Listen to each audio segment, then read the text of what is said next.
We are live. Okay, we are live.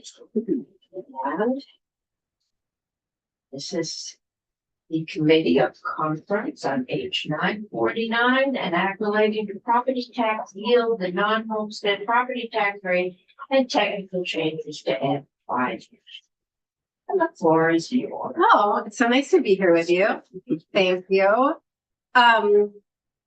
I think there have been like updated numbers since we were last this bill in either of our committees. So I would love to hear those as like a prep. And then we spent a bunch of time in committee discussing your carve outs to the excess spending threshold, but we spent a lot of time hypothesizing about your intent. Okay. And probably better to hear it from you than our own imaginations. Excess spending. I think the intent is we can buy down the property tax rates. I think the intent is to say to schools, this is serious, that we need to start ratcheting down because the foundation formula is coming. And if not ratcheting down, I think that as the finances get tighter, this might motivate activities which are not being made mandatory in the bills. But I think it's a motivation. And then the carve out, not the school construction, I think there's sort of a clear lot. The other one with the if you spend more and then you spend less. I think it's trying to make, we understand there are things with weighting, you know, if you lose 2 heavily weighted students, it has a lot more impact on your bottom line than if you lose 3 non-weighted students. And so making allowances that the school is doing everything it can to control its costs, but that sometimes students move in, students move out. Sometimes your cafeteria catches fire, you know, that there are things beyond your control that you may need. It isn't because you're just not paying attention, it's because things happen. And so trying to say, you know, you really need to start working on this, but we'll give you a ramp. Can I add that? Yeah. Yeah, we were just thinking if somebody's above 112, we kind of want them to change their spending trajectory.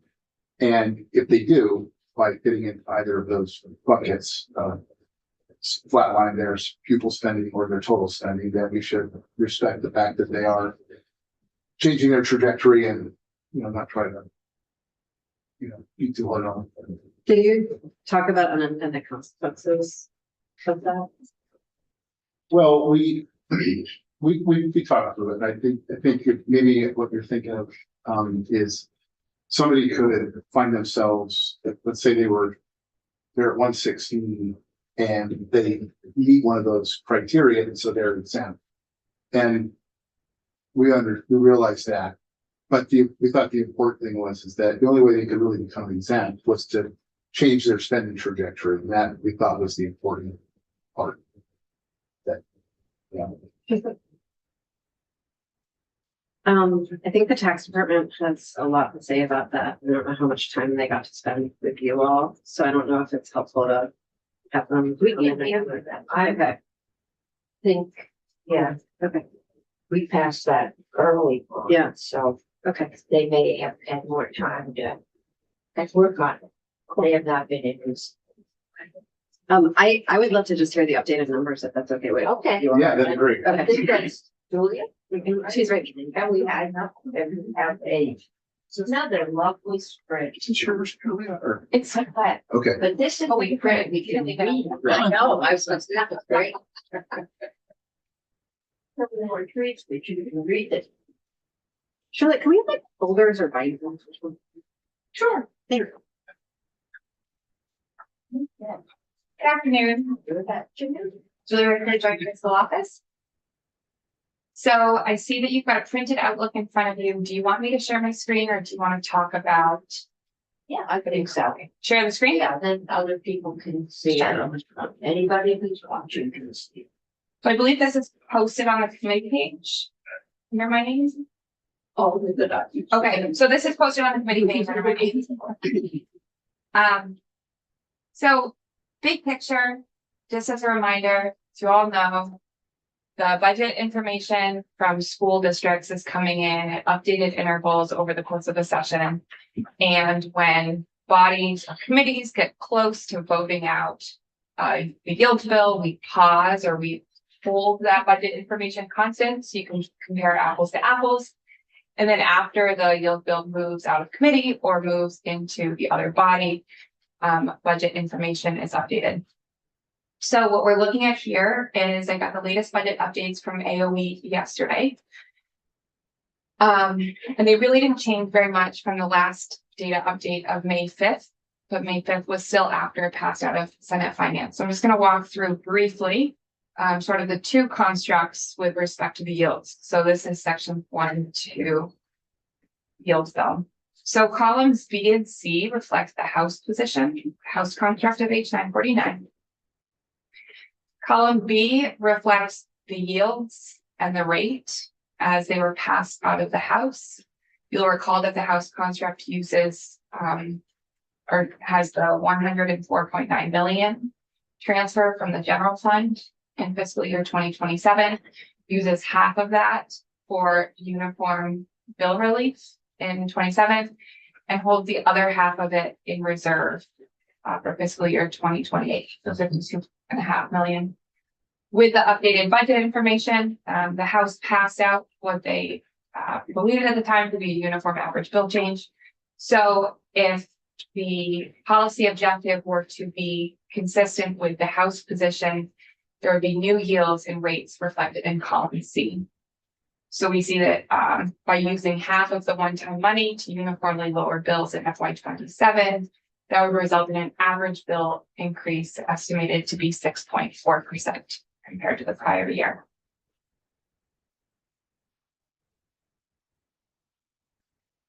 And then the second two columns, or the last two columns, D and E, this is reflecting the Senate position. So you'll recall that the Senate position uses 100.9 million in one-time general fund revenues to uniformly lower property tax bills in FY27, doesn't hold any of that in reserve. That other 4 million is included in the budget, the Senate budget construct to increase the renter credit. Here we see in column D, the yields and rate as they passed out of the Senate, but with updated budget information, budgets came down a hair more, which is not reflected here in column in row 11 because of rounding, but they came down a hair more. So when resolving the rates and yields, that results in an average uniform bill change of 3.5%.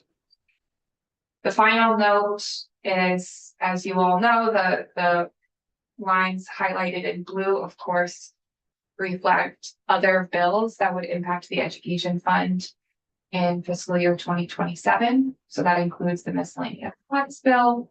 Of course, it includes the one-time general fund transfer, includes the TIF payment, also included in H.949. To the extent that there's other bills being considered, for instance, I know Senate Finance is currently considering H.757 with a sales tax exemption in FY27. To the extent that there are other bills being contemplated, if those were to come into effect and impact FY27, that would need to be included in the end. What's number 57? It's a housing bill and what this would do for manufacturing. Oh, thank you. I remember. We did that. Yep. Yeah. Thanks. We also have which miscellaneous 942, which could put up to an $11 million hit. They would. I hope not. So 942. question. That's okay. Question. Julia, so the education payment is consistent across the House and Senate version and the updated budget information. And I don't see anything else that has changed that's in the appropriations lines. So what's allowing the House went from, 7% down to 6.4%, Yeah, so, 3 what allows that to happen? so, great question. The columns that we're looking at here, for instance, B and D, that are showing the constructs as passed out, are showing the updated budget information, but are not showing the changed yields. So if we were to go back and we could pull up, the Ed Fund Outlook that you were looking at in Senate Finance. Yeah. When you passed out the yield bill, the education payment would have been different. It would have been higher. And then with the updated budget information, I've put the updated budget information back into the yields model. And then I've put in the yields and rates that you passed out of the Senate and out of the House and resolved for the average bill change. So what we're looking at here is, to your point, all of these appropriations should be consistent across all of the constructs, unless there is a difference in the appropriation position of one chamber. Does that make sense? Yeah. I'm just wondering, I think if the budget went down, that would show up in line 11, but it doesn't. So it does. Right. It So, does. like the 2.0675 billion Yes, right. is the latest May 18th budget information. Oh, okay. And so what you're seeing in column D is an updated version So of what we we passed passed it, it out. wasn't 2067.5. Okay. Exactly. It was higher than that. Now, I would need to check another outlook. Yeah. okay, now I understand. And there it's still, I don't know if it. There's a bunch that I You've been filled with out. this around. So that's a good point. And this is the best available budget data. So if a budget has gone down, what's being carried is the latest warned budget information, even if that budget failed. Yeah. And it is very often the case that the yield bill and the big bill pass after all budgets haven't been passed, and that's the nature of. Okay. VHS. Okay. Close. Other questions that we have, the renter credit was, it's an interesting new idea. I feel like we've done lots of things in the context of how we spent this money in the last few years, but that's a new one. That was, and I think, again, I have a committee that. And thought was that we do everything to reduce the property taxes. We have done nothing in increase renter credit. There, as property taxes go up, their rent goes up. And that at least for this year, when we have $1 million to transfer over, or 100 million, not a million, 100 million, all those zeros get mixed up. That we share some of that bounty with the renters because they're hurting as much as it. So that's where that came from, and we managed the increase to be very slight. I think it was 0.1 in there. We had to keep it under 4. And it seems like you're still able to have a pretty big impact on renters. Yeah. With a little bit of. With a little bit of money. Yeah. And not a lot of impact. So It also did open an interesting door that once we start sort of spending that general fund transfer on related things, but Right. not just this one line item. Lots of questions about what else I could go to. of course, we've been told this is the last year there will be a general fund transfer. Or maybe we'll be all general fund transfer. I've heard that. Wow. So I was just had a question about that because obviously our construct was spending half of the 105 million this year, next year. And in the debates in the House, we even thought about 3 years as being not being able to count on that general fund transfer in years going forward. And every indication we get is that you can't really rely on that future years. So could you talk about why you decided to spend it all in 1 year rather than over 2 years or 3 years? I think a combination. I think there was a lot of concern about helping people this year when everything else is going up and hurting, like gasoline, which is driving everything and may not be as bad next year, we all hope. And again, yeah, and I think it was probably also this one we're gonna have a fight with the administration. I think for me, it was, I mean, if we take the whole thing this year, we're putting that money in taxpayers' pockets. If we, did the house construct, we would put half in taxpayers' pockets and we put half into reserve, which shows up next year in the tax letter, which signals to districts how expensive the money is and how much they might ask for. It kind of showed up in school district budgets. That was, I think. It was an interesting argument that would, if they know there's money sitting out there, that it might. Similar to the governor's announcement mid-December. Yeah, but the timing is different, right? Like that. Show up in the tax letter. Mhm. Yeah. So I guess I'm wondering, then we've had a lot of like remarkable number of school districts write to us and say, like, please stop doing this transfer altogether because the instability is even worse than the tax rate. And they know So, what's coming. Yeah, so I'm wondering what you all. I imagine most of us will be here next year. What are we gonna do? I don't think any of us know. Well, hopefully, and we'll get to it. For an answer. We'll get to it here, I think, eventually, as we included S220 language in here to try to at least slow down the high spenders as much as we can to try to slow down the spending growth, so we're not having to put all this money in. Okay, so even if that happens and education reform happens, there's still gonna be a pretty big hole next There's year. gonna be a hole. Yeah, it depends on district spending decisions, but sure, of course, yeah. Yeah, likely. Yeah. I don't know, we can go from 100 to cold turkey. Yeah. I don't even know what cold turkey means. No, nothing. No one spends any money? No money comes over for your dinner. Oh, okay. Yeah. So you're anticipating that we're gonna do a transfer next year? Not anticipating it, but I think we're gonna have a hole, so. We will have a hole, no matter what we do. I think the estimates we got from JFO is looked like a 15% increase in a year, second year, if we didn't have the general fund transfer. So that's shocking. We were trying to make it an easier landing. That's the idea. Got a couple of grants. I do think In education bill, ramp up and ramp down, and this one is kind of operating.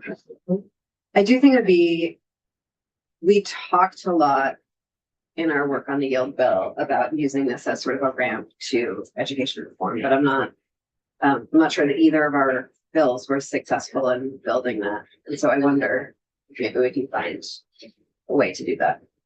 And I'm wondering, we're ramping up and down property tax rates.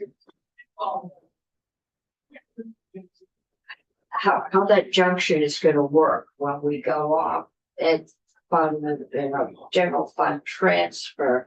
And we're going into either, ramping you up and ramping you down, both in spending and tax rates. How those are gonna fit together, and that might be an interesting thing to talk about. I think we have a couple of years in there where it's wildly different land. That we don't know.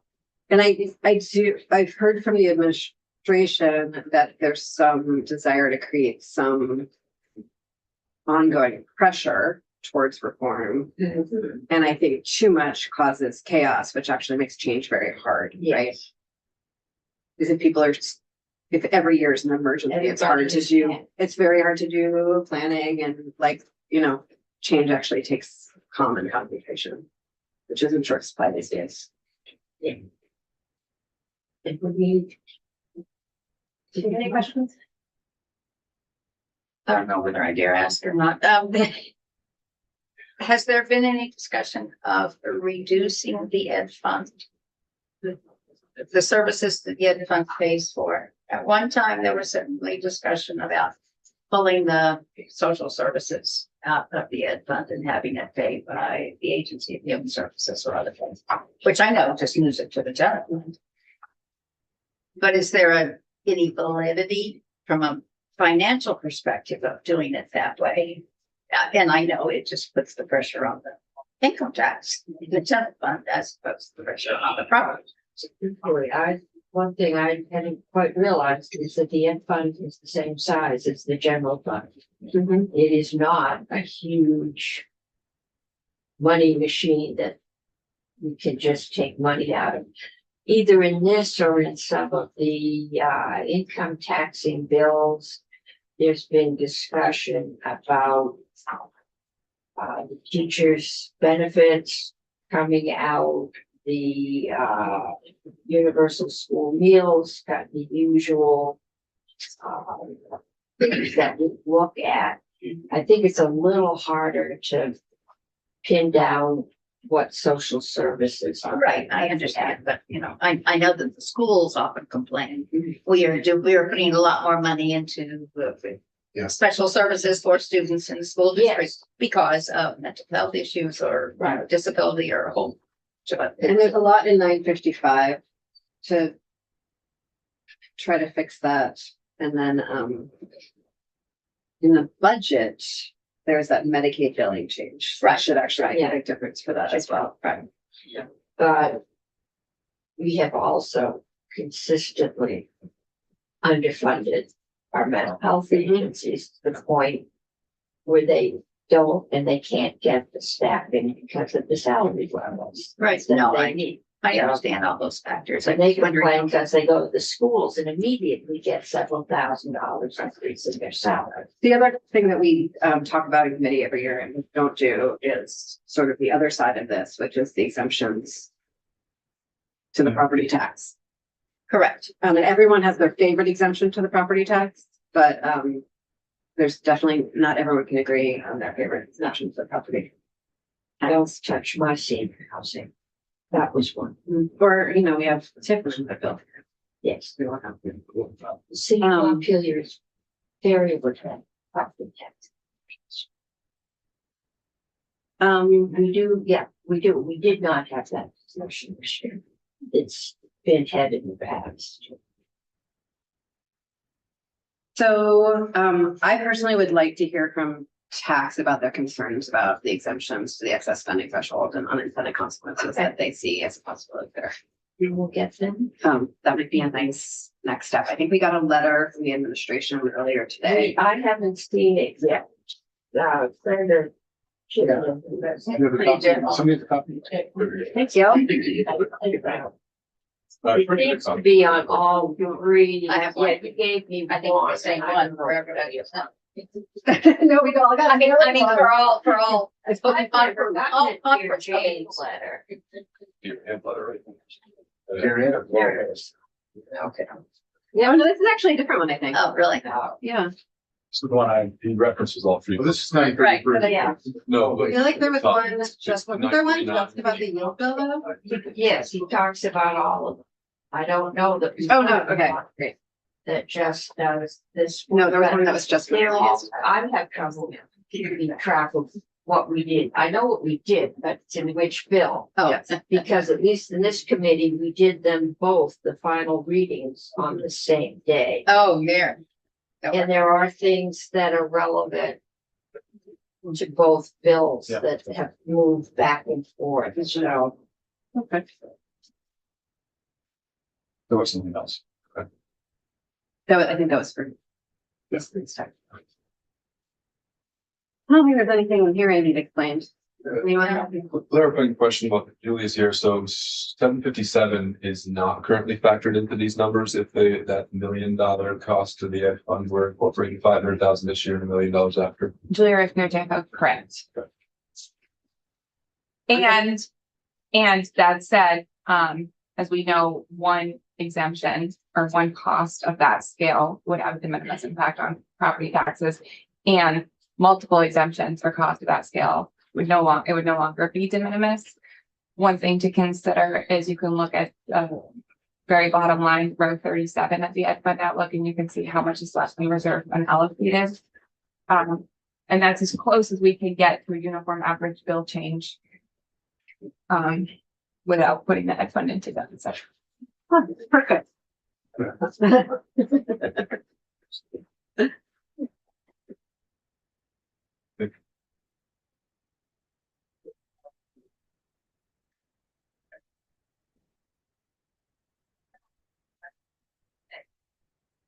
So I think we'll think about,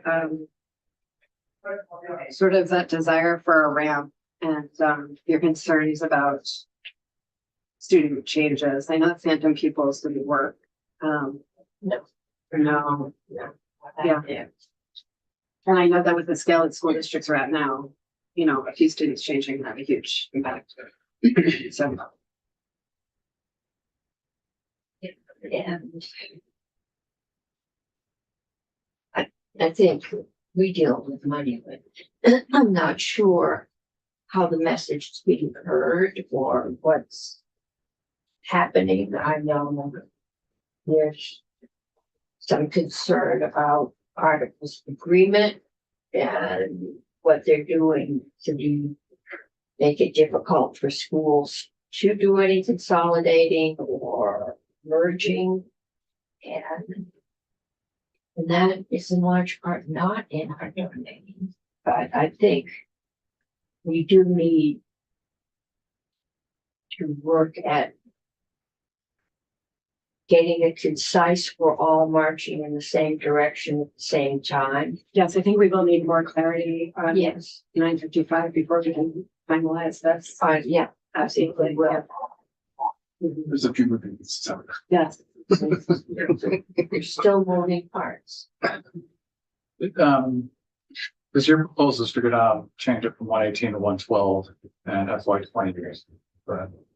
Have you talked about doing a ramp down to 112 over years? Have you considered that instead of just one sudden shift?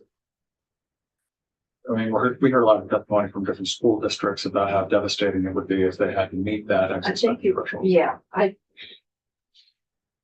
we had this bill in the afternoon too. And for significantly less time. We literally had the education bill for 2 days. So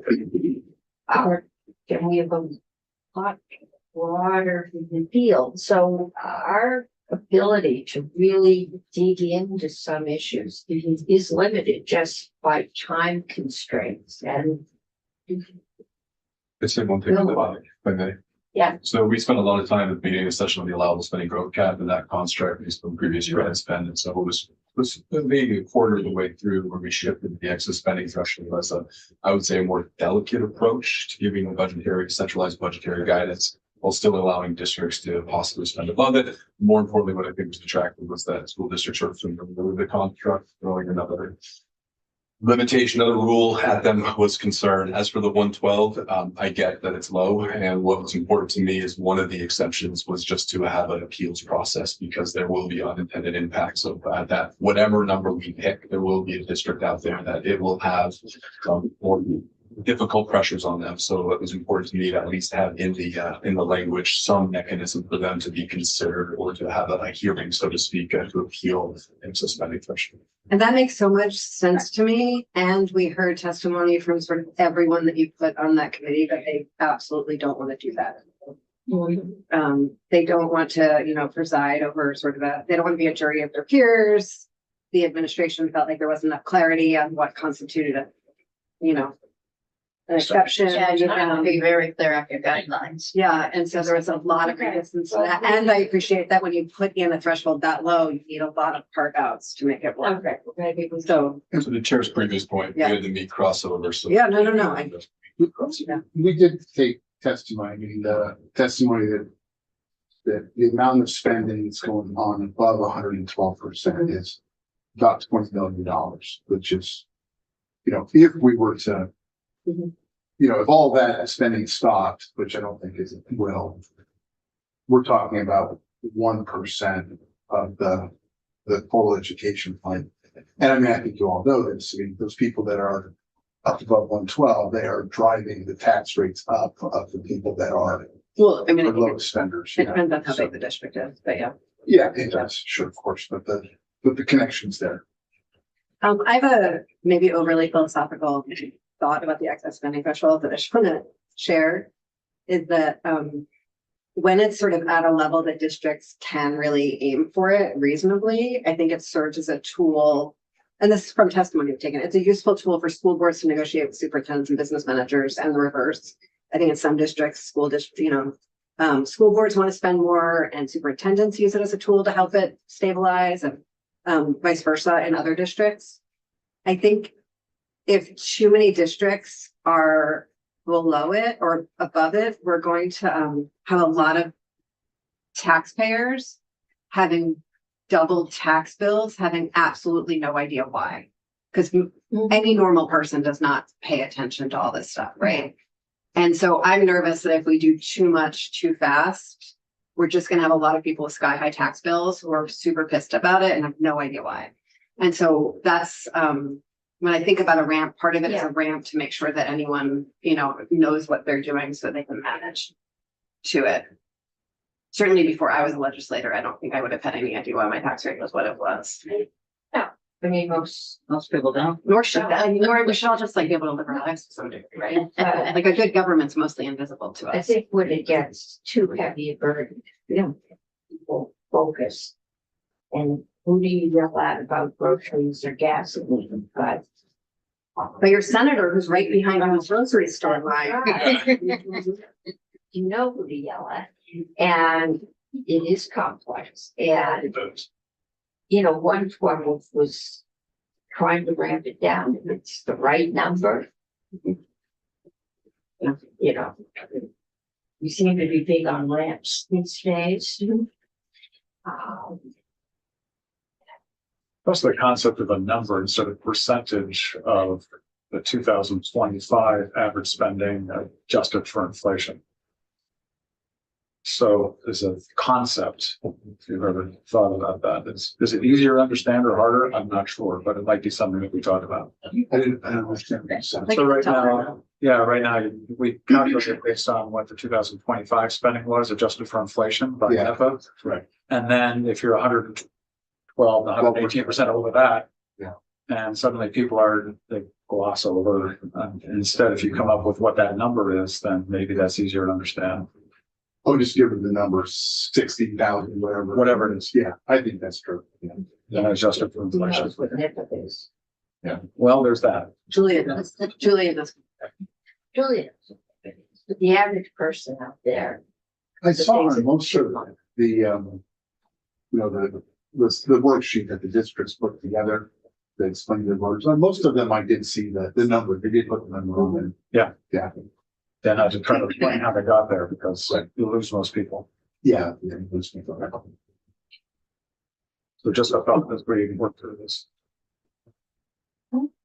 A related thought to that was every year when whoever's here next year, when they do the yield bill, it seems to make sense to consider the excess spending threshold, be it a percentage or an actual number that amount. Yeah. Just be a conversation every day. So next time, we'd like to hear from the tax department. Yes, Please. Okay. Anybody else? I think that's it for me. And that will be on Tomorrow? the coursing.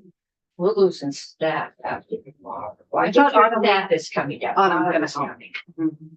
So just to know what we Mhm. want to tell them. Okay. What do we want the tax department to tell us? So comment on the exemptions to the excess spending threshold. Yeah, so, and how difficult that might be or not to administer. Because they didn't come in, I think if our next committee this afternoon, or what we're going to hear, tax changes, that it just took a while for them to figure out how easy or difficult it would be to do some things that we asked I them. think in the Senate passed language, the appeals process. The appeals process was organized by AOE of tax. That was That's AOE. AOE. Yeah. It's the other exemption. The other exemption. The other Okay. exemption. Got it. Yeah. We can also hear from AOE about the other part if you want. Anybody wants to? Yep. No, we've had that construct in the past. I just don't know how effective it works. Well, I don't think anyone anybody ever used it. utilized it, yeah. Okay. Yeah. What about the renter's credit being only a 1 year? Does the tax department have concerns regarding other employees? That was a last minute change, like Friday afternoon, and I don't know if they had a chance to respond. Oh, so maybe Jay can speak to that as well. Maybe he can Yeah. speak I to would just that. wonder about the mechanics. I mean, of this- implementing this that 1 one- year and then not the other. Yeah, I will say he didn't comment. I mean, he might have something to say here. I don't, he came into our committee to talk about it, the renter credit, and I don't remember him actually expressing concern about that, which. I think and the reason it's 1 year is because we only know we've got the $1 million for 1 year, the same way we can spread it out over 2 years or 3 years, but it's still gonna be a drop at the end. Well, if you're spending 1,200 and before, you might as well do it all at once as opposed, or do them in halves or in thirds or. Yeah, but consistent either. Yeah, I mean, that was the thought, that we had this.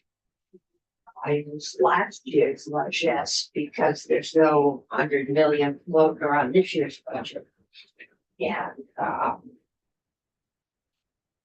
we have been sheltering property taxpayers, their voters from the price of their decisions. There was that year that we almost mailed checks back, didn't almost, but there was a proposal to mail checks back to people. I remember when we did that, the first year of Act 60, and then if you didn't own the taxes or didn't get the credit the next year, you had to mail the check back. My house got a $200 check, and I looked at my husband and said, there's no way we're going to, earn that or qualify for it. Do not spend it.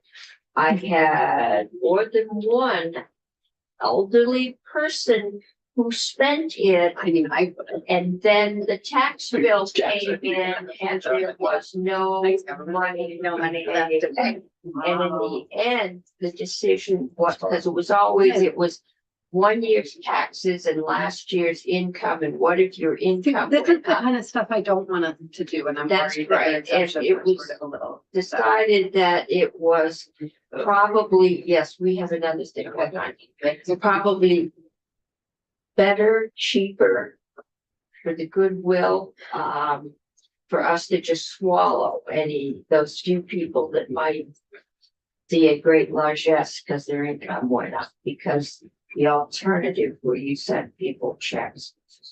That's not a good idea. And we do 9 AM tomorrow? Is that a possibility? Wait, I have, no, Okay, there's, I don't have anything with you. I thought Ashley's, Oh, maybe we do. she said Oh, okay. 8:30, but it was still being formed. Okay, Discussion. can we say 9:15 tomorrow? Sure. Okay, and we'll move it if we Yeah. have to? Sure. Okay. Yeah. And Shirley, you talked to Autumn? You're all Under all the same message. Okay. Great. And Okay. I'll find her. Thanks, everyone. Thank you. All right, Thank you. Terrific.